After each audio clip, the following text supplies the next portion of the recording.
1, 2, 3, 4, 5, 6. Check 1, 2, 3, 4, 5, 6. Check 1, 2, 3, 4, 5, 6. I gotta get my fix of the voice of God. Check, check, check, check, check. Check 1, 2, 3, 4, 5, 6. Check, check, check, check, check. I can hear it a little bit. Check 1, 2. Testing 1, 2, 3.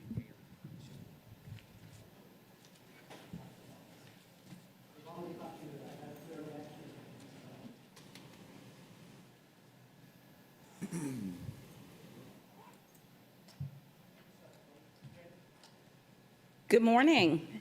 It is exciting today for our media partners to be with us. We continue to appreciate your interest, your coverage of our district in a variety of ways, and your push.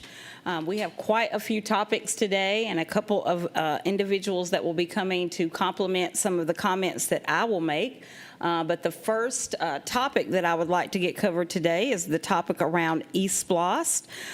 We remind everyone that our special election and the only item on the ballot coming up on March 18th is our eSplost referendum. This is a referendum that is a continuation of a 1% sales tax. For educational purposes, and let me be clear, when I say educational purposes, eSplost funding can only be used for capital projects, safety and security. So it's important to note that. It could be used again for improving technology in our schools, for safety enhancements, for renovations, for new construction, for roofs, for failing systems such as our HVAC systems. It is also important to note, and I want to make sure the public is clear, that early voting continues through this Friday, March the 14th. So to the extent possible, and you can get out and do early voting this week, it may help, as we know St. Patrick's Day is Monday, and there'll be post-activity after St. Patrick's Day, I'm sure. It might be beneficial for people to take advantage of the early voting option. I want to remind everyone that this is the 5th continuation of this existing sales tax, and the tax was approved by voters beginning in 2006. So this has longevity across our district. And in our upcoming eSplost referendum, we are looking to add a new high school to the West Chatham County area. On this particular site or complex, we would include a K-8 facility. And this is to take care of the growth that we know is happening in our West Chatham area. And existing schools are filled to capacity. So this is to relieve some of the overcrowding we have in schools and to provide opportunity for population growth. Also included in this upcoming referendum is a new STEM Academy, which is one of our highlighted choice schools within the district. That facility needs to be rebuilt. This also includes a new Windsor Forest. There are numerous other improvements, safety and technology improvements, and this year we have added and provided our charter schools an opportunity to get some technology and safety enhancements as well. It's important to note the economic impact that this will have. We anticipate about $705 million in collections to take care of all of the projects. Again, this is an existing sale tax. It's not a property tax. When you go out to dinner, when you have a cup of coffee, you are essentially paying into eSplost already. We are also wanting to highlight the fact that a lot of this funding is shared. It comes from our tourist industry. So approximately 40% of our tourists that come in and visit our beautiful city and county are also contributing to the eSplost fund. You may have already heard the news that the Savannah Chamber and their perspective on eSplost, we do appreciate the support of our business community, and I'm excited today to have Mr. Bert Brantley here with us. He's the president and CEO of the Savannah Area Chamber, and I'm going to invite him here to the podium for a few words.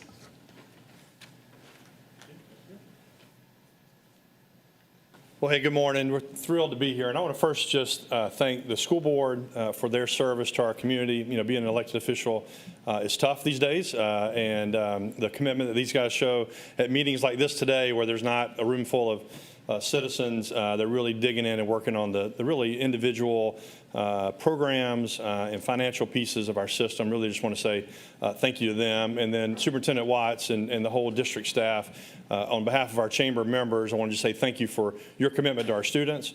In particular, your focus on literacy, absenteeism, math, all those issues that you heard earlier in the meeting today. Those are all issues that our members see every day in the workforce, and they really would supportive of the system addressing these issues and making sure we've got a ready-made workforce that will meet the needs not only of today but also tomorrow and in the years to come.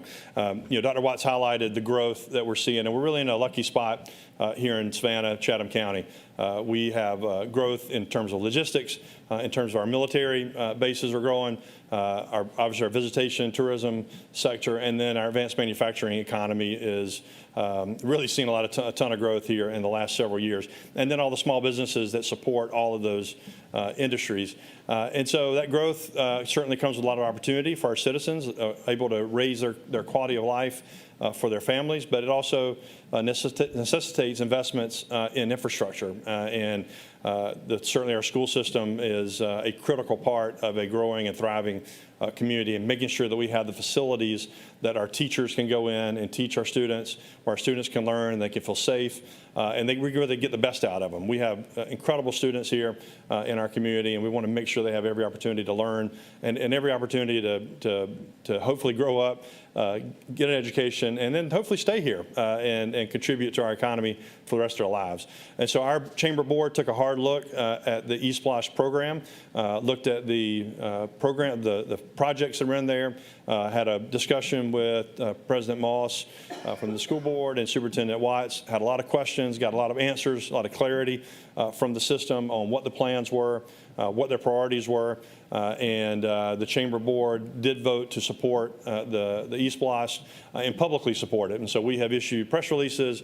We've highlighted this issue in our newsletter that goes out every week. And then, of course, today, glad to participate today to just remind folks that early voting is happening right now. The last day to vote is on Tuesday, and then we'll count them up and we'll see what the will of the people are. But this is really an incredible way that the state of Georgia provides for citizens to have direct input into the functionality of their system. We would argue that the funding model that is used here, where we are allowing our incredible visitation economy to contribute towards our school facilities, is a really great way to take the burden off of our property owners and our business owners who obviously contribute through their property taxes and through other taxes that they pay as well. But when we welcome these visitors here, we are glad to have them here, the hostess city of the South. A great weekend coming up this weekend where we're going to have a lot of visitors in town.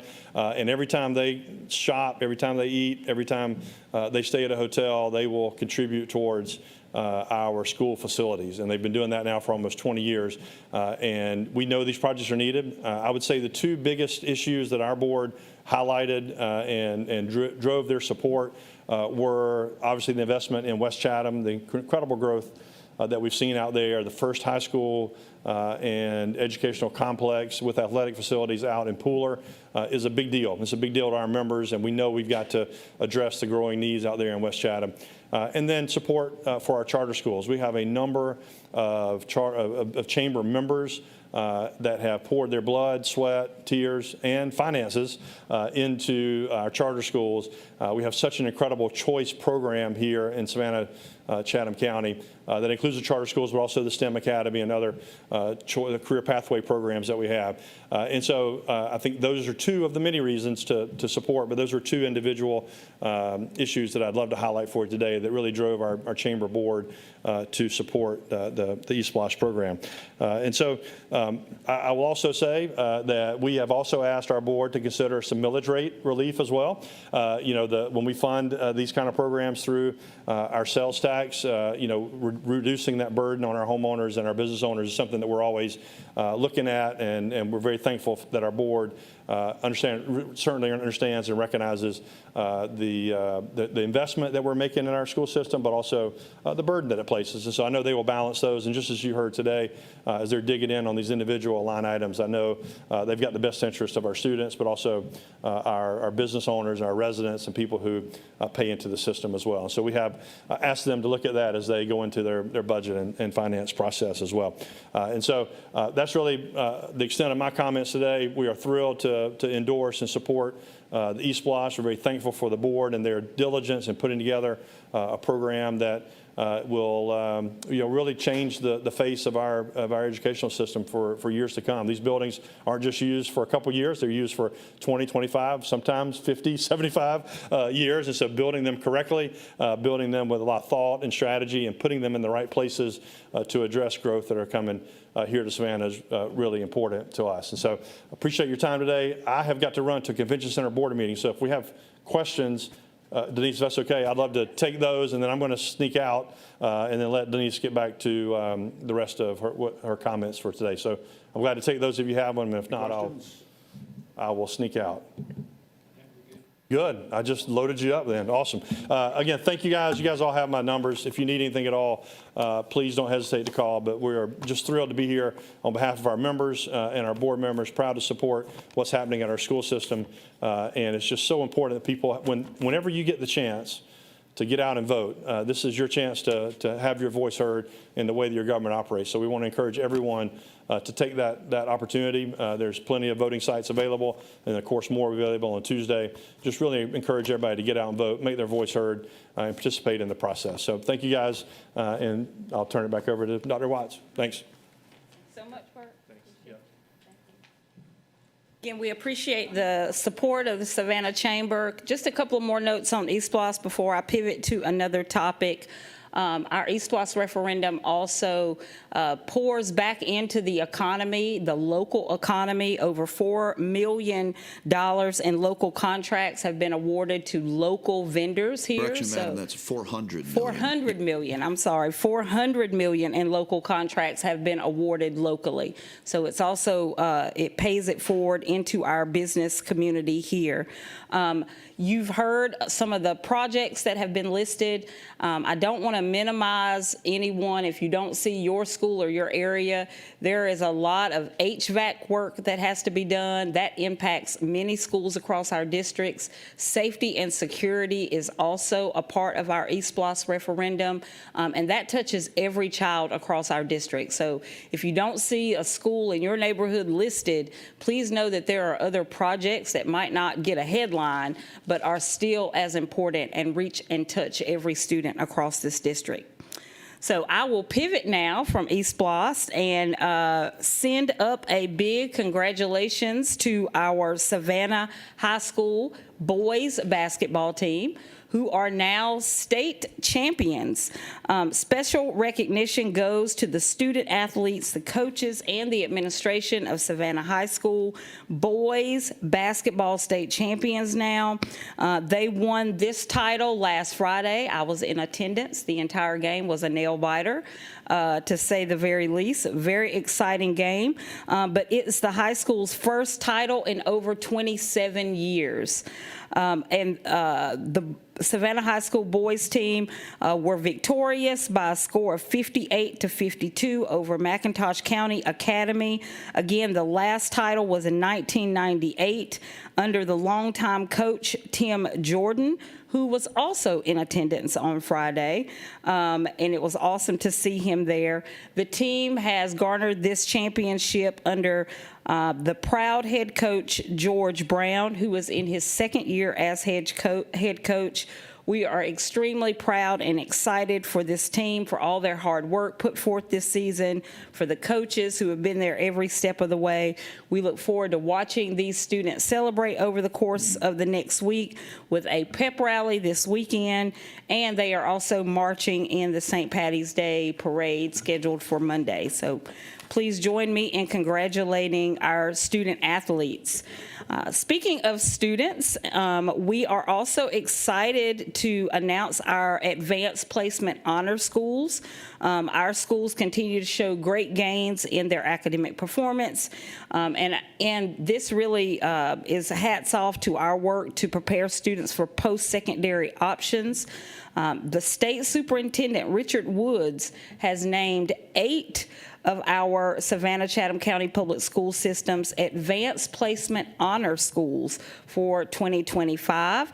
AP exams are administered by the College Board and provide student access to college-level learning. Students who receive a 3, 4, or 5 on an AP exam get college credit for those exams. They don't have to take those classes again when they go to college, which is a cost savings to their parents. Congratulations to Jenkins High School, Groves High School, New Hampstead High School, Savannah Classical Academy, Woodville Tompkins, Savannah Arts Academy, and School of Liberal Arts at Savannah High. We are also adding 2 additional schools this year who have not been recognized in previous years, which is exciting. Our schools earned 19 Advanced Placement Honor School Awards, and that is up from 14 awards that were given last year. So we are excited again to have Groves and Savannah Classical and Savannah High added to this list, showcasing their continued growth and commitment to academic excellence. To learn more about each of those schools, you can visit our website at sccpss.com. I'm also very excited to announce and discuss with you all our partnership with CAT. It is our Zero Fare pilot program that was launched last fall, and that program actually was set to end very recently, but we were able to work with the Chatham Area Transit to continue that partnership, provide the funding to ensure that our students still have access to transportation offered by Chatham Area Transit, and our students will be able to utilize CAT's fixed route and paratransit service for free through March 31st. So excited to be able to continue that partnership. We see this as a service investment, and the district will contribute about $3,000 per month through the end of May, and then we will be looking to evaluate the program's impact, how many students are actually utilizing this program, to determine how we move forward in the future. For more information about the program and how to register, parents and guardians can visit our district's website. Parents are reminded to register so that their children can receive a pass. Register no later than Friday, March 21st. And we would like to say we appreciate the partnership and the work with our Charlotte Area Transit Administration and their support of this program moving forward. Want to pivot now to a focus on our workforce. We are in the season of hiring, attracting, and also retaining, as well as recognizing highly effective staff and continuing to have an effective workforce. The district continues to prioritize our employees and staff, which includes strategies to retain and grow the skills of existing staff, attract new employees through recruitment efforts and competitive compensation, and to decrease our teacher vacancies. Mr. Ramon Ray will be providing an update for you, including more information about our recent educator recruitment fair.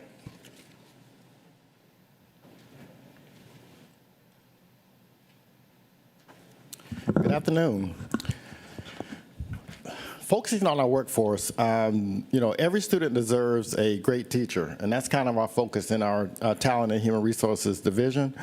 We leverage that with early hiring, great initiatives on recruitment, competitive incentives for building a strong student-focused and well-recognized that teacher recruitment is ongoing.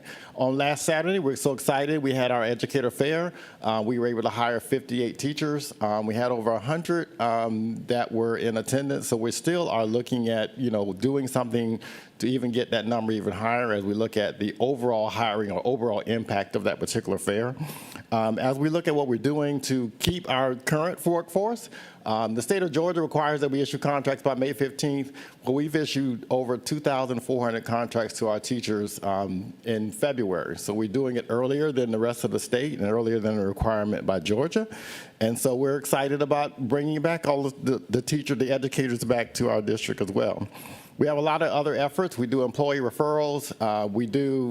And that's been up. We've been focusing on getting our employees to refer other employees, and we're well over 100 employees that have referred teachers and other staff members, so we're continuing that progress as well. Along with our collaborative efforts, we have school leaders that are interviewing together, because sometimes when you have critical positions, we have multiple principals that may collaborate to interview for a math teacher, for example, for a Spanish teacher, where we have, because we don't want applicants to have to go to multiple avenues, interviewing here, interviewing there. So a lot of that collaborative effort actually helps reduce for the applicant, but also helps for our teachers, for our principals to fill their staff as well. We leverage technology, face-to-face interviews. We also do virtual interviews. So there's a lot of different things going on in the district, and there's a lot of aspects of what we do to help our workforce. And those are just some examples I've just highlighted of what we've done.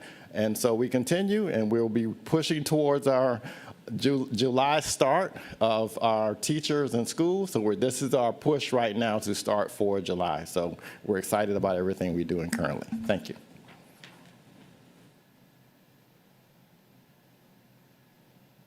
And just as a final topic to cover, as we know, our media is covering many changes at the federal level. We also know that our state representatives are in session right now. There are many policy changes and implications coming down the pike, and our public have questions about what those mean for our school district. Many questions have been received on the federal notion of dissolving the U.S. Department of Public Instruction. There have been questions about funding and federal resources available for our schools, to include things like Title I. We are actively watching all of these things happen. We do not have very clear answers or responses, because a lot of these things are still ambiguous at the federal level and at the state level. But we are positioning ourselves so that we can be responsive. Currently, what we have to do is focus on our current environment. What we know today is how we plan and how we move forward. But that does not mean we're not proactively watching what is happening at the state and federal level and readying ourselves should pivots be needed. Our focus, again, remains at the work of hand, delivering quality educational service to the students and families that we know now and the current political environment that we know today. We do believe that allowing states to have local control and decision-making is not a bad thing. But we do also believe federal oversight is a good thing. So there has to be a balance of those things. Again, we are not sure the ramifications of the total dissolution of the U.S. Department of Ed. Again, that's a topic that has emerged this week. We do know with the 1,300 layoffs announced on March 11th, it will have some level of ramification for us, but we don't know what that is right now. Federal funding is a cornerstone to many of our services. Should funding change, diminish in any way, shape, or form, it will have an impact on how we use our general fund budgets. So again, all of these topics are important. There's a lot of ambiguity. We're not really sure of how things will pan out long term, but I want to reassure everyone that we are paying very close attention to what is happening and are looking at contingencies should there be shifts that we need to make. That is all I have today, but I want to make myself available, as well as any of our staff that may be here with me, if there are questions that you have that I might be able to answer.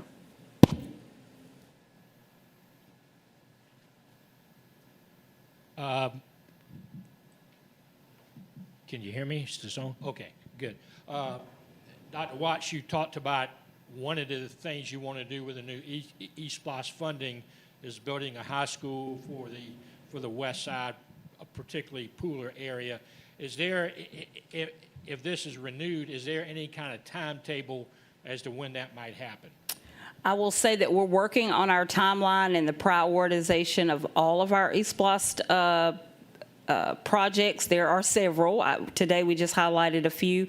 This one would receive a higher priority, though, just because of the growth that we have in that area of town and the need. So I'm not sure where it falls. Actually, that's a meeting that I have upcoming with the team, but I know that there is a prioritization process, and that particular area of town would be prioritized amongst some of our other projects.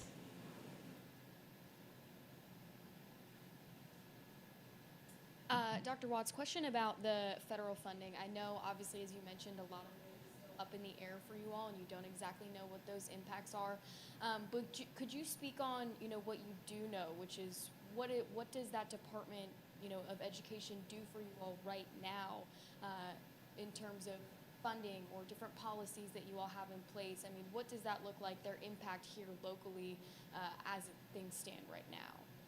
The Department of Ed sets a lot of oversight, federal policies around Title I, Title IX. They are a funding source, but much of that then trickles down to the state level for distribution. And so, again, we're not really sure what will happen at the federal level, and if that changes any of our funding sources or any of our operations. So we are just patiently waiting to get clarity. In your knowledge of the district, have they ever done anything to mandate different things like government changes that may be coming in terms of, policies or DEI, things like that in school curriculum? Has that ever been? So across my career span, I can speak of a couple of things that I know have come down from the federal government. No Child Left Behind, I think everyone is familiar with that. That started at the federal level. It moved down to states, and states then implemented it across different districts. We know that that had a lot of implications for how districts operate. Title IX is another piece. There were some shifts a few years ago around how Title IX was looked at. So there's just a variety. To the extent of what things are happening now, I don't have an experience in my lifetime, in my 20 years of service as an educator, that I would say we are in a position of unknown to the extent that we are now. So I think in many ways that is unprecedented, but there is certainly precedence for how our federal government guides how a school district is funded and operated.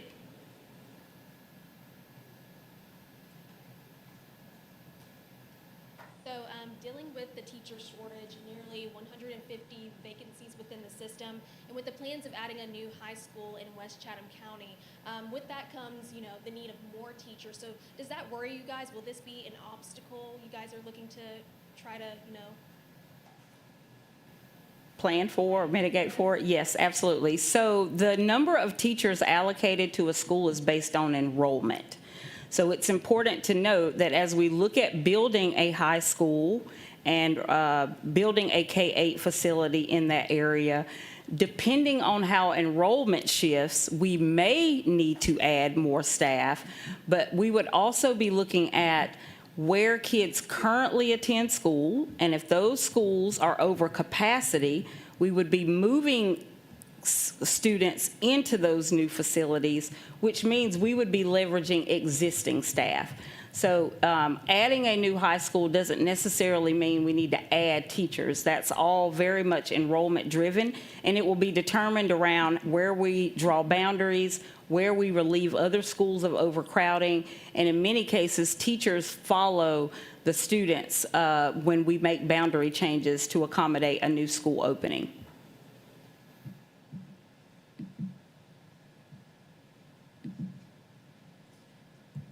At last month's Finance Advisory meeting, Dr. Watts, you mentioned that a potential lapse in federal funding would cripple public education in Savannah and across the country, really. And you went on to say that no strategy or no amount of philanthropic support would offset the impact. Why would that be the case? What would be the biggest challenges to making up the difference should federal funding diminish or be completely removed? approved? Sure. And I probably will not be able to list them all, but from the federal government right now, we receive millions in Title I funding. Millions of dollars goes to our free and reduced lunch program. Millions of dollars go to Title II and how we support teachers. Special education is another area where millions of dollars go into how we support and staff that we provide to our special education students. If you looked at the combination of all of those funds, I don't want to do the calculation off the top of my head, but it would probably be over what our general budget is. If you added up all of those funding sources together, there is no way possible we could make up for significant reductions or the elimination of any of those big areas. There is so much funding that supplements what our general fund does that comes from the federal government that it would be crippling across this country. If my math is right, it looks to be about 12.2% based on the approved FY 2025 budget at $106.6 million. You talked about proactive steps that you're taking to prepare yourselves just in case. What do those look like? Are you identifying, prioritizing areas that would potentially lose funding that you might be able to support through the general fund? What are some of those proactive steps that you're taking? So I'd say probably an easy example that I could share would be when you think about our teacher vacancies and when you think about staff that may be supported through Title I funding, it would be a shift we would need to make to move some of those Title I positions that are funded into those general teacher vacancies that we have that are funded through local or state dollars. So that's just one example of how we can take our current circumstances of vacancies and shift people in so that no one has to lose their job. Little less stressful question. Thank you. About the CAT program. You had mentioned it was through the end of March 31st, and I think you then mentioned May. Is it through the end of the school year, or is it through the end of this Yes, month? it's through May 31st. 31st. Yes, students need to register by the end of this month if they intend to take advantage of the service, but the service will go throughout the remainder of the school year. Thank you for the clarification. Register by the 21st. 21st of March. Yes. The last question I have is probably more for Mr. Ray. I just want to clarify, you said you hired 58 teachers specifically at the job fair, or is that 58 hires in total? 58 educators, so we do have counselors, we may have some other those, but they're certified positions, but the vast majority were certainly classroom teachers. Thank you. I just have one more question for you, sort of piggybacking off of Joseph's first question. You know, you talked a lot about, you know, the different things that you all receive funding on right now, which is things like free or reduced lunch. Can you, I know it's all hypothetical, but can you speak to the fact of, you know, obviously this is going to hit you all first, but then it might trickle down to, you know, families that really rely on those services. Can you, touch on the greater impact here of what this might mean for families in the Savannah Channel? Sure. So specifically, the free and reduced lunch program, we have many families that benefit from not having to pay full price for their lunch or not having to pay for lunch. They would be absorbing the cost to the extent possible. If potentially funding goes away and we can't figure out an internal strategy, it could shift to the pocketbooks of many of our families, and they would have to look at their own individual household budgets and how they use those household budgets to make sure our students are getting a meal or 2 meals a day. Certainly, we do not want that to happen. We will do everything we can within our power, but again, there is no way possible for our district to make up if federal funds were cut in all of those areas or even significantly in any one of those areas. There is no way possible we could make up the difference. When I think about the number of staff paid through special ed, our speech pathologists, our psychologists, our special ed teachers, that funding goes away, many of those positions would have to be shifted, which means there is going to be decreased support for our students that need those special services. And I think we would all have to consider as a county, and what does that mean for a local? What does that mean for our local budget, and how our property taxes and other taxes such as East Bloss, how does that all play into this equation? So it really is a puzzle that we're trying to put together with many of the pieces unknown. But again, I just want to go back and say, should federal dollars go away, it would virtually be impossible for us to continue to serve everyone at the same level we serve them today, without pushing some of that into individual, how families are looking at their home budgets. We would have to either reduce services or ask everyone to share in that cost.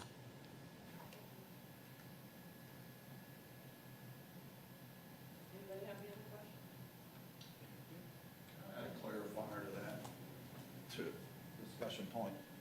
We don't want anybody to walk away thinking that the budget of the school district is dramatically changing. We don't have any information right now that supports that any of these funding resources that we get federally are changing or impacting the FY26 budget.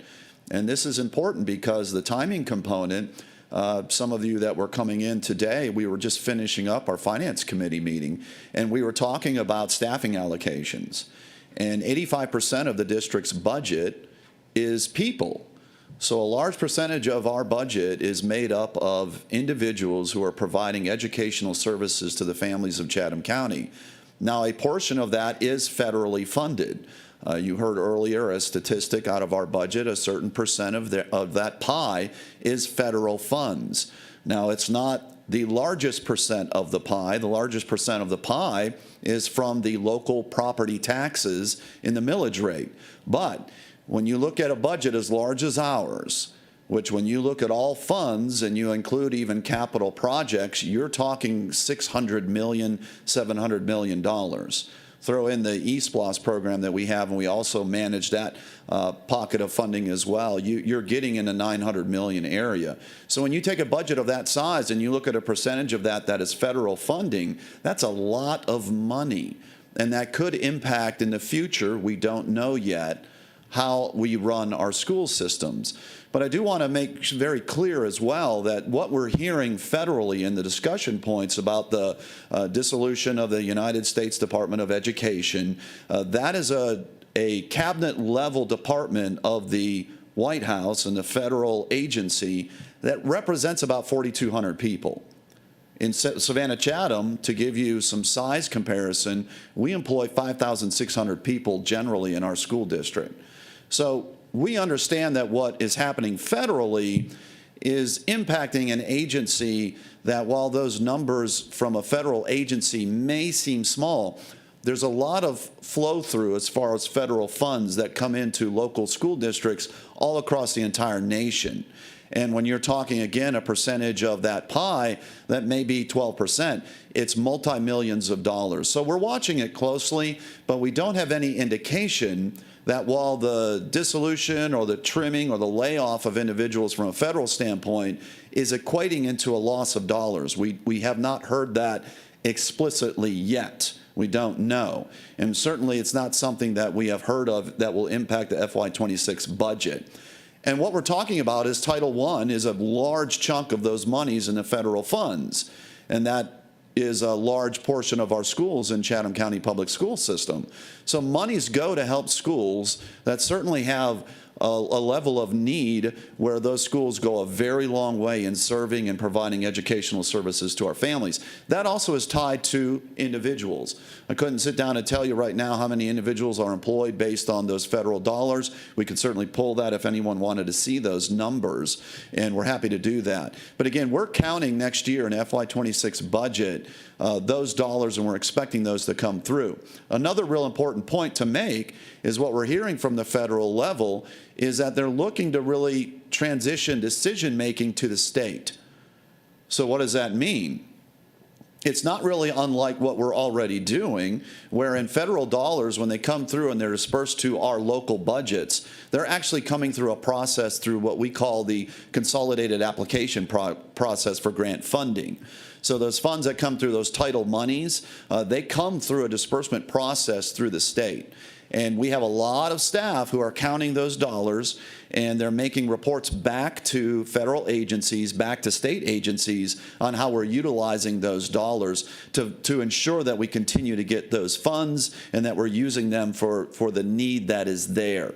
So they're already, if you really start to look at it, there is a framework that is in place right now in all states across the U.S., but we're familiar here with the state of Georgia through a consolidated application process where we are receiving funds federally. So when you say, and we hear the president and the administration right now talk about, well, we want to give more control and decision making to local states. You heard the superintendent say earlier, that's not a bad thing. It's actually a good thing. You'll hear our Board of Education, they will say over and over, do not have any laws that tie the hands of local decisions, because it's your local policymakers, your local individuals, your local administrations who know what's best for their local communities. But we definitely need those funds. They are a big part of the budget when you start looking at it from a dollar figure. But we do appreciate the concepts of talking about decisions that are made at the state level. Now, what does that really mean? We have not heard any specific, explicit directions on what that means from a federal standpoint on how we utilize those monies. We talked to the Georgia Department of Education. We do have contacts there. We're asking them for guidance as well, and they're telling us the same thing. They have individuals who are talking to federal leaders and trying to get as much information as they can in real time. But this is something that is happening in real time, and it changes quite a bit. We heard discussions last week, which was about, can you congressionally do this? Can you really get rid of a department in the way that this executive order is written? There was pushback legally on that, and there was pushback to say that this is a congressional decision that would have to be made.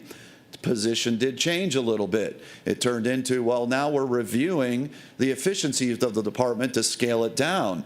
We heard as early as last night, 1,300 layoffs in the U.S. Department of Education.